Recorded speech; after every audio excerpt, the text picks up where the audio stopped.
Okay. Back here.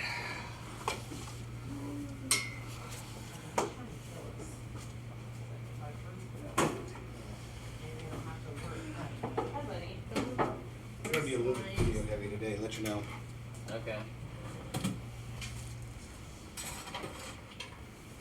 Sorry, my feet smells. I couldn't just stop. I had to.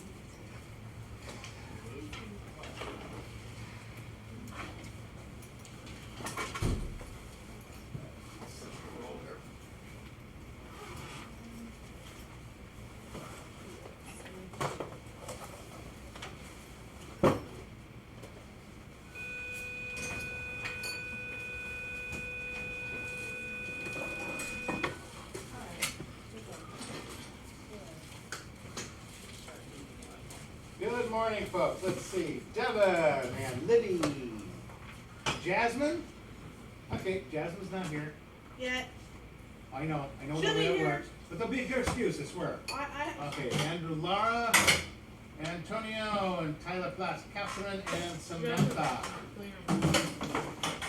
Oh, really? Okay. She's out there playing. I hate that. Who? Okay. Start. Have you seen her? Sure can. She's out Do there that. walking. My dad You needs did see bicycle. her? She's out there tomorrow Okay. and deep in Shishui. You know what, Samantha, I'm just gonna ask you from now on where kids are at, cause you seem to have the 411. You know everything. First period after it's trying to Oh, absolutely. Oh, she did? Come Bless on, her work, heart. work. because You didn't know about Tanya. I'm gonna move you. Oh, yeah. Well, even on the first time, Okay, let's get this part done.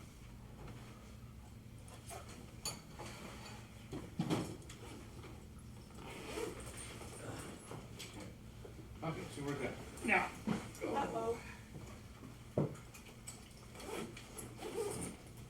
now, how many of you are using your agendas? I am. You are. Hey, Todd, can I ask you again to, raise your agenda up? No. Okay. Okay. Mm. Is there somebody back there I see with an agenda? I can't tell if Lindy's got one. No. Okay. Can I borrow that for just a moment? Yeah, sure. Now, these agendas are really cool for keeping track of your assignments. And one thing I've learned in my classes, you kind of need to keep track of your assignments.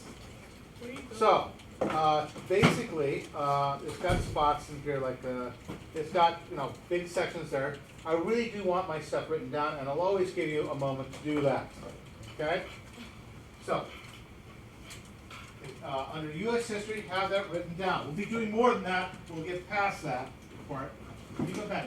Jasmine, do not appreciate you being late because you make me have to sit down and you take my time Sorry. to change mine. It's getting Okay? late. Yeah, I'm going to be complete. But the tardy policy, actually, I just got an update on that, so let me read that to you. Okay. Let's see. Straight this morning. Attached is the Americano tardy policy. 1 to 3 tardies to a class, teacher warning. Great. 4 to 6 tardy to a class, detention assigned by the teacher and parent contact. 7 or more tardies to a class, Saturday school and parent contact. Don't show up for Saturday school, that's a suspension, by the way. So, just let everybody know, you're a couple times in the semester, I'll talk to you, no biggie. You're more than that, that's a different ballgame. So, just thought I'd let you know. Now today's going to be a little bit video heavy. We're going to go backward, and we're going to kind of cover the lead up to the revolution first. Now the reason I do that twice is because the lead up to the revolution and why it happens is a lot more important than what happens. Okay, the revolution itself. The revolution itself I'll cover quickly, but it's the why it happens. The why it happens is what forms America. So, again, this will be a little bit heavy on the video today. We'll watch this part, and then hopefully we'll have a little chance to go.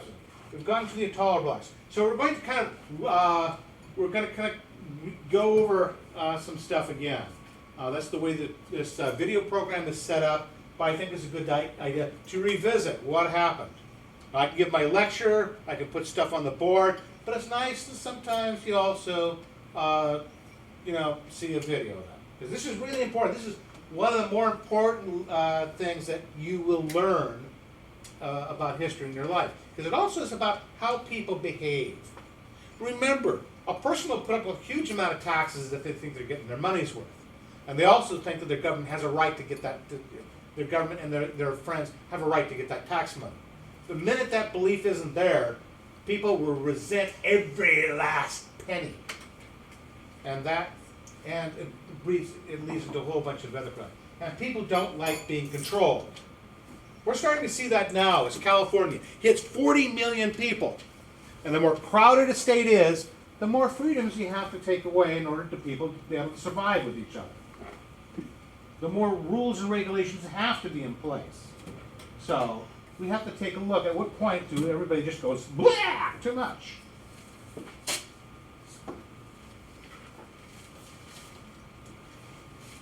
Okay.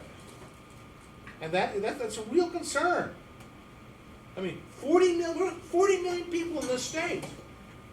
And more regulations constantly coming, but don't they have to? If 40 million people are going to live in one state, 10 million people for the U.S. as we get more and more crowded. So we have to look at things. It's a lot of people, folks. Ooh, that's a lot of people. Okay, where am I? No, that wasn't. Oh boy, it's crappy. Okay. Oh, okay, that's from reverse order. Never mind. Hate that when we do that. Come on. I'm going to do it this way.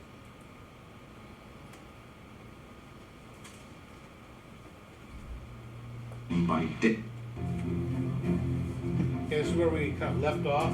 What do we mean by the revolution? The war? That was no part of the revolution.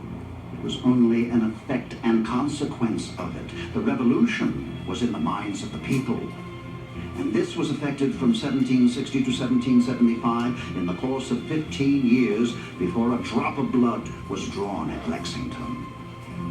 John Adams.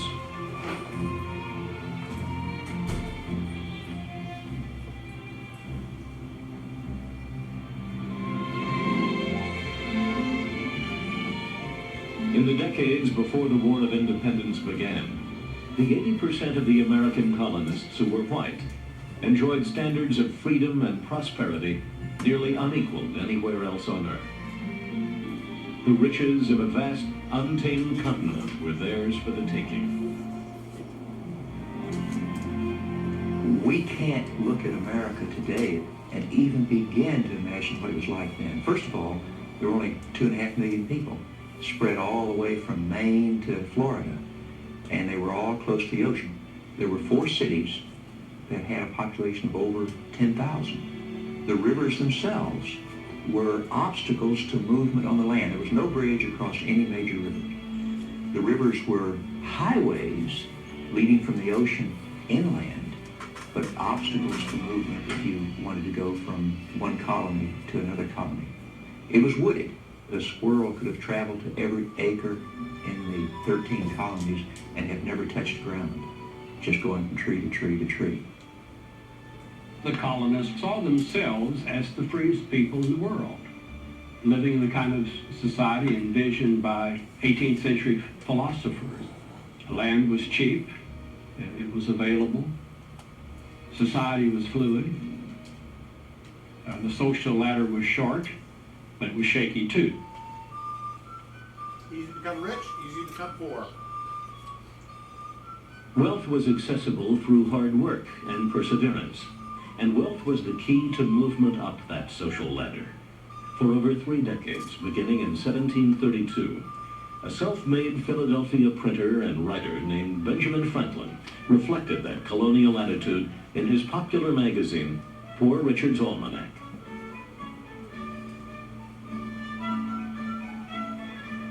Industry pays debts, while despair increases them. God helps those that help themselves. Boy, we still use that one. There are no gains without pains. Sounds like a Nike commercial there. With a big Benefactor. eye. Theirs was the age of enlightenment, and the ideas of great minds, guided by reason, dominated thought in Europe. Nearly 70% of the colonists were English or of English descent, and they looked to England, the strongest nation on earth, for cultural, social, and political direction.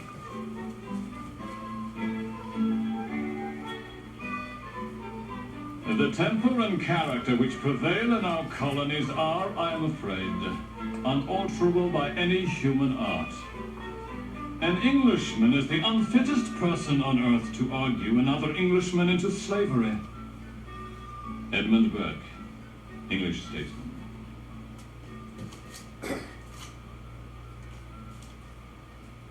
Yet true slavery was an undeniable fact of colonial life, although concentrated in the South, where the principal crop was labor-intensive tobacco. Slavery was practiced throughout the colonies, and slaves were a part of the shipping industry that dominated New England. Ships would take rum from Massachusetts to London. They would drop down to Africa, pick up slaves, and take them across to the West Indies, where they dumped the slaves. They picked up molasses and brought that molasses up to New England, where it would be used to distill rum. They then picked up rum, and the cycle started again. Triangular trade. By 1750, Massachusetts exported more than 2 million gallons of rum a year. But rum wasn't the only Massachusetts export influenced by slavery. This is good old Boston, the home of the bean and the cod. The bean was the Boston bean, which was grown to feed the slaves in the West Indies. And the Boston merchants are heavily involved in exporting beans, dried fish, timber, all sorts of things which the West Indies need for their survival. Sugar's like gold. Huge amount of money. To their west, the colonists found a howling frontier, a place of constant conflict with America's first possessors, the Indians. And in 1754, 2 decades before the start of the American Revolution, that frontier became the battleground for a full-scale conflict known as the French and Indian War.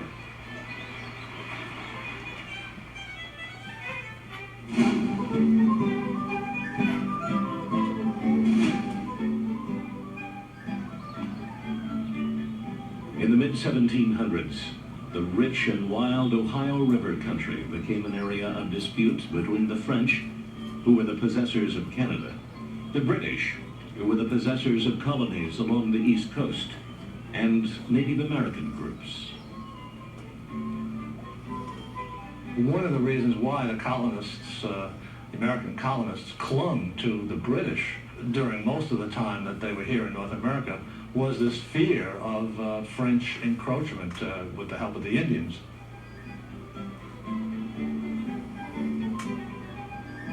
The British sent an eager but untried, strapping 21-year-old major from Virginia into the central Pennsylvania wilderness in 1754 to tell the French that they were invading British lands. His name was George Washington, and his regiment, along with a group of British sympathizing Indians led by a warrior named Half King, fired the shots that led to the outbreak of war.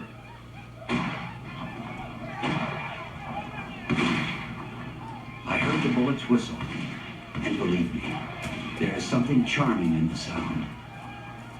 George Washington, 1754. The Virginians' discharge a volleyer to rush into the camp. The French, those who were not wounded or killed instantly, try to run out of the camp, but Half King and his warriors are on the backside of the camp, so everyone is captured or killed except for just a few that managed to escape, just a couple, I think.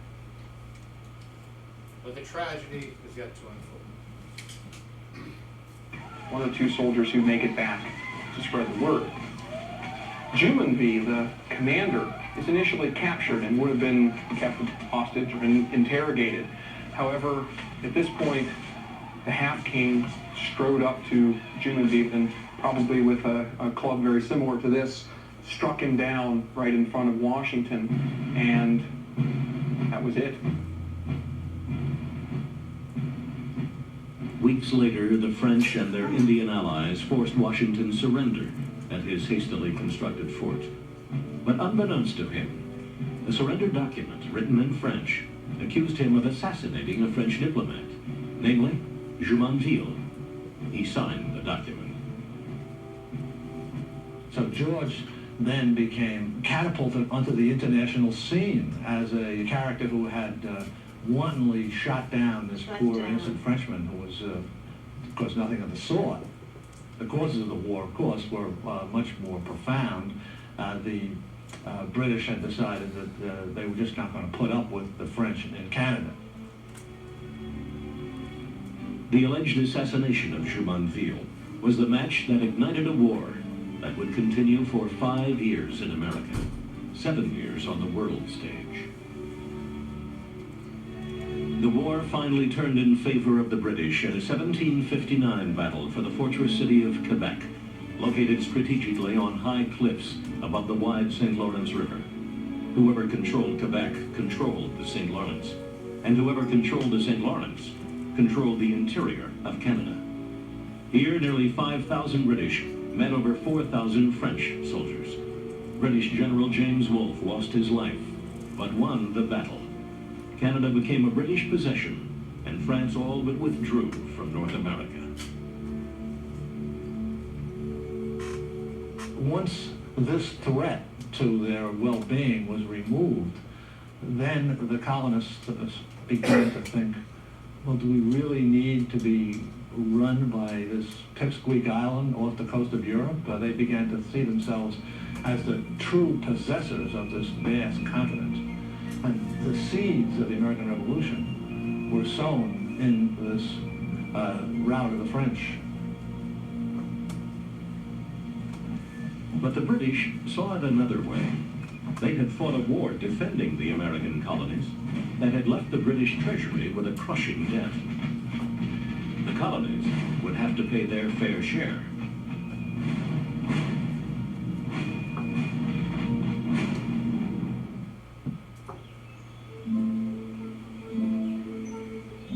The Americans had plenty of money and they paid practically no taxes. British taxes on America cost the average American $1.20 a year. And most of these were invisible taxes paid on imports. The British had a national debt of over 150 million pounds. And there was constant talk in London about the whole country going bankrupt. Their taxes were 25 times higher than the Americans. So they were not particularly impressed when the Americans screamed that you can't tax us.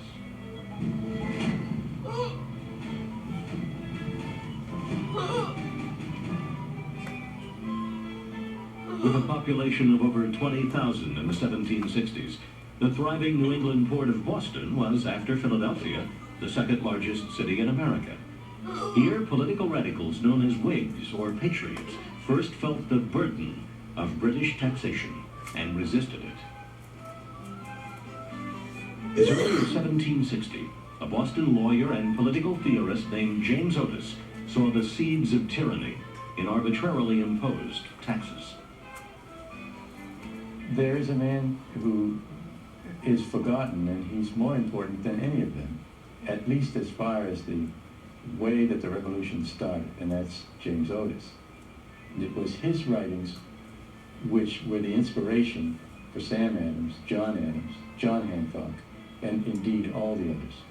Otis was the mind behind it. Sam Adams was the mouth. Samuel Adams was a radical by nature. He saw tyranny coming through the windows in all directions. And he really became the closest thing we had to a professional revolutionary. He did nothing really much else to support himself in Boston except agitate. Early taxes like the Sugar Act affected only wealthy shippers and distillers.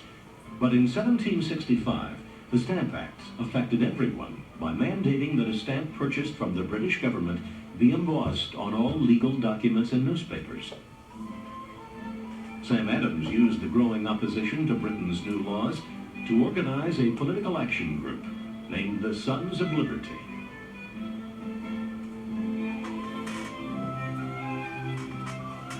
In Boston and throughout the colonies, the Tories, or Loyalists, saw things differently than Sam Adams and his Patriot companions. They often wanted their... Now, keeping taxes hidden is something that, you know, politicians like to do, because they got to get the tax money to, you know, be able to run the police, the roads, build roads, etc. But people get ticked off at tax. We've had our tax rules here in California called Proposition 13, because the property taxes kept going higher and forcing people out of their homes. You know, especially people on a fixed income, forcing people to sell and move out because the property values in a particular area would get too high. So that was a legislative kind of tax revolt.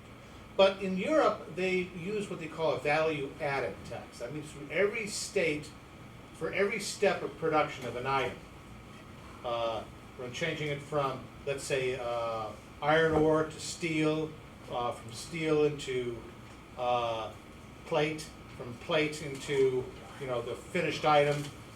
Each step of that has a tax on that. Every time you add value to that item. So people don't see that tax. It's there, and they're paying it, believe it or not, in that item at the end of the production cycle. But it's not something that's staring them in the face. And that was one of Britain's main screw-ups, is they made a tax that everybody was right in everybody's face. They knew they were paying. Relationship with England to change too, but they wanted peaceful change, and above all, they wanted to remain within the confines of the British Empire.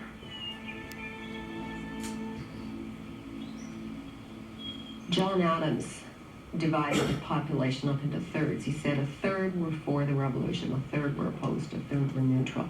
The Loyalists thought people like Samuel Adams, the Sons of Liberty, were demagogues who were ambitious people, who wanted to make it to the top of the political or the economic ladder, who had self-interested motives, and who were very cunning. They often use the word, a variation of the word cunning, to describe the Patriot leaders. For Loyalists like Massachusetts Governor Thomas Hutchinson, whose three-story home was destroyed by Patriots in 1765, the Sons of Liberty weren't noble idealists. They were a mob.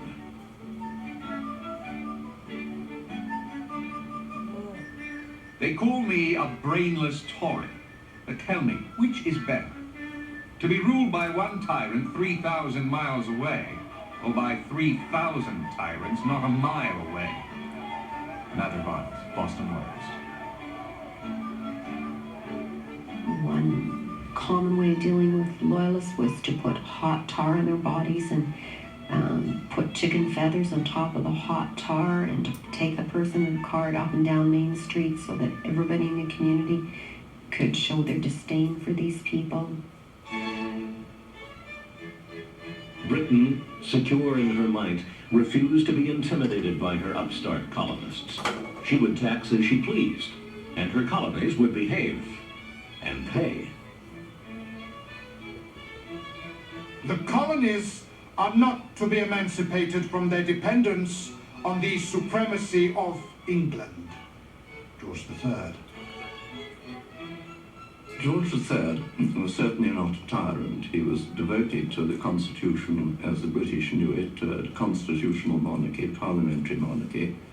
The Americans were challenging the British Constitution, which was, in British eyes, the only constitution in the world, the only parliamentary constitution, the only constitution of free men. The king relied on his ministers, especially his prime minister, Lord Frederick North. Upon my word, if we are to run after America in search of reconciliation, I do not know a single act of Parliament that will remain. Lord Frederick North.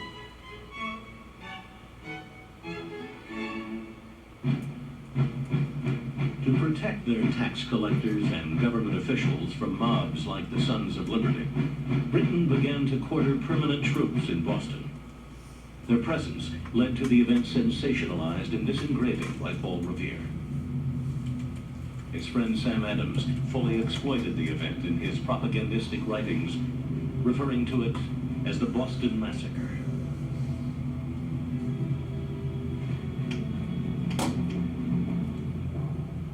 It was a cold March night in 1770. A lone British sentry held his post on King Street. Bands of citizens were on the streets, angry after a minor confrontation with another soldier earlier in the day. A mob began to form, the sentry the target of their anger. Nearby, Captain Thomas Preston marched his guards to the sentry's side. The mob began to throw snowballs, chunks of ice at the British soldiers. One fell, and his musket fired in the air. Preston shouted to his men to hold their fire, but he was too late. His frightened, angry men fired into the crowd.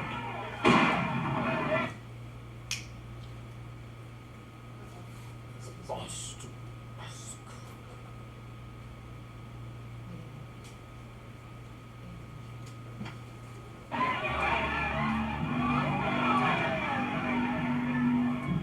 5 citizens died, including Crispus Attucks, a former slave.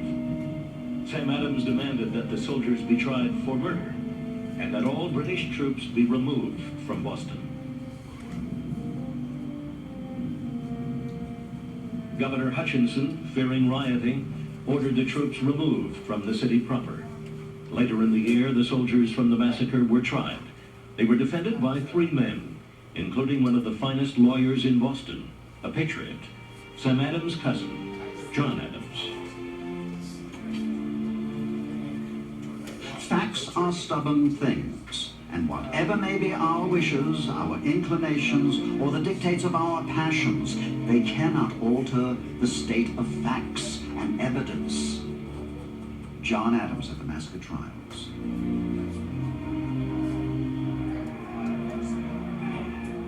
All but 2 of the soldiers were acquitted. Those 2 were court-martialed and then dismissed from the service. With his Boston Massacre hysteria defused, Sam Adams would have to wait for over 3 years until December of 1773 to engineer a truly decisive protest over attacks on British monopolized tea. Colonists, dressed as Mohawk Indians, boarded tea-laden merchant ships, threw 23,000 pounds of tea into Boston Harbor, and then burned several of the vessels. The tax on tea was 3 pence a pound, and that meant the average man would have to drink a gallon of tea a day to pay a $1 tax at the end of the year. So you really couldn't say that this was a cause for revolution. The sense that the British were slowly trying to take control of the American colonies, that is the essence of the perturbed state of the American mind in the 1770s. After the Boston Tea Party, Britain struck back hard with a series of acts known in the colonies as the Intolerable Acts. The first of the acts closed Boston Harbor. The number of British troops there swelled to 3,000. The patriot propagandists' ravings about repression and economic ruin had become reality.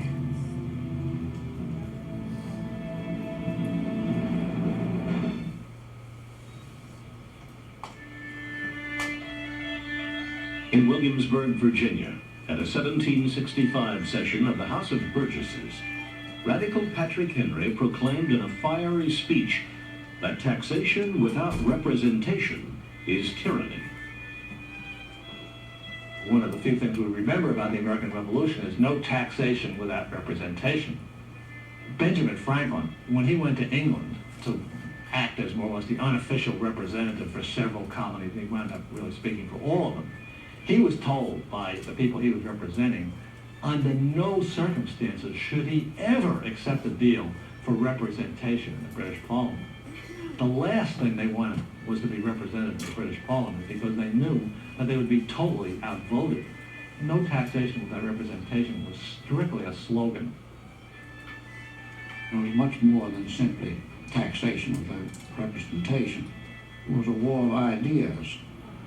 The concept of independence was late in coming, but as the war opened and developed, the whole concept of personal and national liberty took control and was essentially the driving force.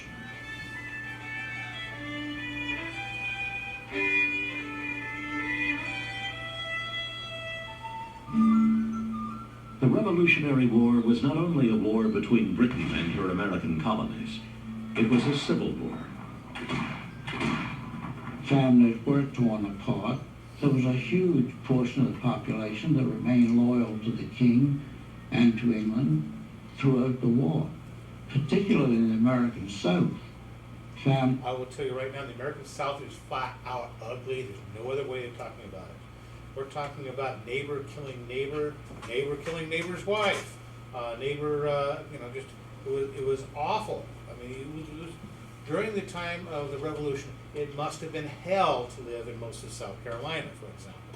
That's most, because you had to be so studiously neutral if you didn't want to be murdered by one side or the other. And even then it was tough because everybody's trying to pull you one way or the other.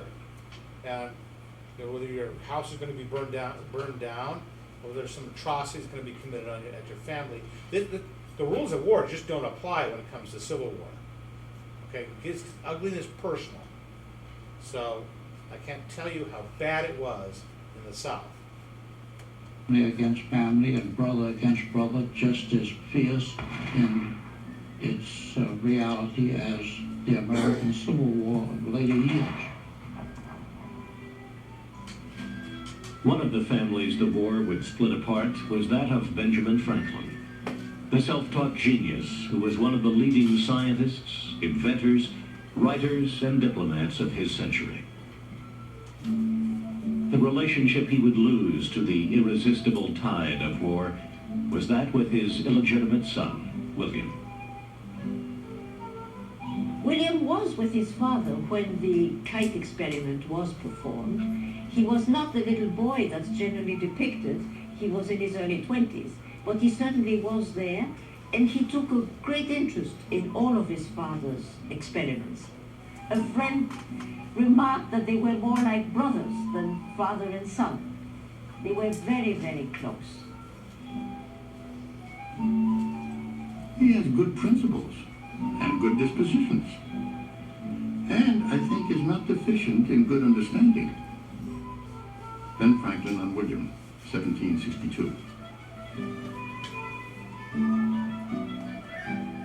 Franklin spent nearly 15 years before the Revolution in England, serving as a lobbyist, first for Pennsylvania, then for Georgia and Massachusetts as well. It was there that his relationship with his son and with England began to deteriorate. Going to England was always called going home in those days. He admired the king, he said good things about the king. So he had been very loyal, and the disappointment came bit by bit. It was started, I think, with the Stamp Act. Franklin thought that England was really suffocating the colonies, that the economic laws imposed by London were too stringent. Little by little, his disenchantment grew in the conviction that nothing short of a break would do. It was for him like the end of a love affair. Every man in England seems to consider himself as a piece of a sovereign over America. Seems to jostle himself into the throne with the king, and talks of our subjects in the colonies. Benjamin Franklin, 1767. That's true. At the same time, Ben Franklin began embracing the patriot position. His son William was hardening into a staunch loyalist. William had been made Royal Governor of New Jersey, a position many felt he received because of his father's influence. The crown had given him respectability. You must always keep in mind that it was hard for him to be illegitimate. I believe no governor was ever more affectionately received by all ranks of people. Even with those for whom I might have expected opposition, I am on very good terms. William Franklin.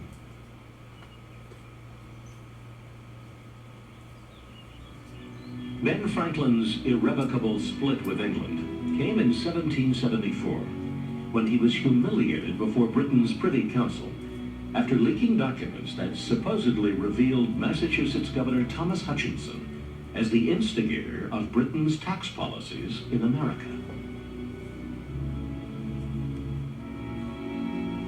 I hope, my lords, you will mark and brand this man for the honor of this country, of Europe, and of mankind. He has forfeited all the respect of societies and of men. Alexander Wedderburn at the Privy Council.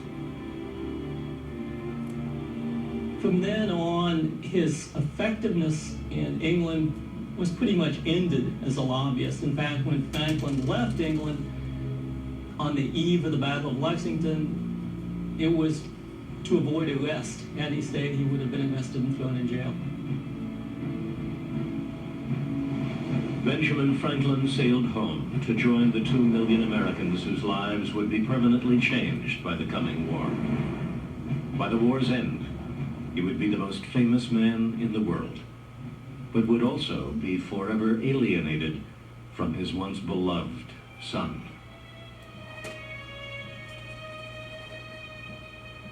I cannot but lament the impending calamities Britain and her colonies are about to suffer. Okay, let's not do that one. Okay. That was very good. I thought it was very interesting. Yeah, well, the thing with it is it tore apart families, because this is, in a way, a type of civil war, because we considered Britain and America were the same country. But this is what happened. First of all, let's go over this one more time. Libby, your piece up, please. Let's go over this one more time. Britain had neglected America for well over 100 years. I'm not saying that they just, didn't give us what we needed. They did give us the protection we needed.